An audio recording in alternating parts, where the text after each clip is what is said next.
Thomson. Thank you very much, Mr Speaker. I do want to keep these remarks very short. I want to begin with acknowledging why we're here today, why we're discussing this very important issue, and that's because of the incredible work of Gina Martin and her lawyer, fellow Aberdonian Ryan Whelan, who have worked so hard to campaign on this issue, to raise awareness of this issue and to take it forward. I remember meeting Ryan in my constituency office and talking about the experiences that Gina had as a victim of upskirting. And I just could not believe that this was happening across England and Wales. It felt wrong that it was happening, and it certainly motivated me to get involved in the campaign so that we could actually give justice to women and victims and ensure protection for all young women going forward. And I'd like to thank all members of this House, because it's actually had genuine and real cross-party support from the Labour Party, Plaid Cymru, the Liberal Democrats and the Scottish National Party, who have all shown real support for this bill, which has helped it to progress so swiftly through this House. And it's at moments like this that Parliament shows it at its best, when you see this cross-party cooperation to put something on the statute books that will do good for our constituents, because we all came into Parliament to make a difference. You want to be able to serve your constituents. You want to be able to change the law, to right wrongs and to protect some of the most vulnerable. And together we are doing that. So often we see on the television the spats that we have, and there'll be many more. You see rowdy Prime Minister's questions. Often this doesn't get coverage, and genuinely I think this is when our Parliament is at its best.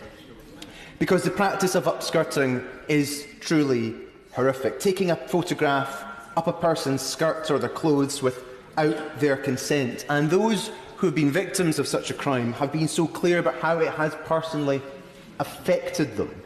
Some have described their experiences of going through upskirting as scarring, as a real invasion, as embarrassing, as humiliating.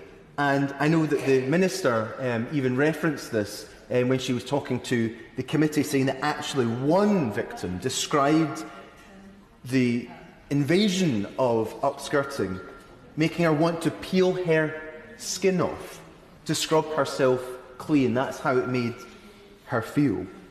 So there is a real gap in the law that needs to be filled, and we can do that. This is the moment to do it, because upskirting is a terrible and horrific crime, horrendous invasion of privacy, and it's right that offenders are going to be appropriately punished for that by creating a specific upskirting offence. And this whole House will be able to send a clear message to potential perpetrators that this behaviour will not be tolerated.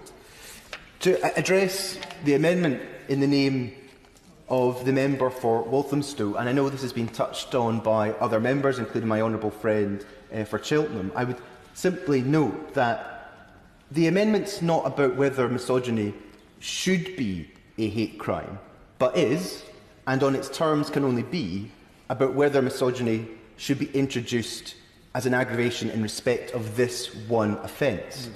I believe that to be inappropriate, and that it would be better for this bill to be passed unamended, and for the Law Commission to look at the merits as to whether misogyny should be a hate crime. And I would hope there would be consensus for that in this House. Lastly, Mr Speaker, because I don't want to take up too much more time, I think that this House is showing itself at its best, and as new technology continues to adapt, so should the law. And it's right that this bill has come through Parliament so quickly, and that we get it onto the statute book as soon as possible.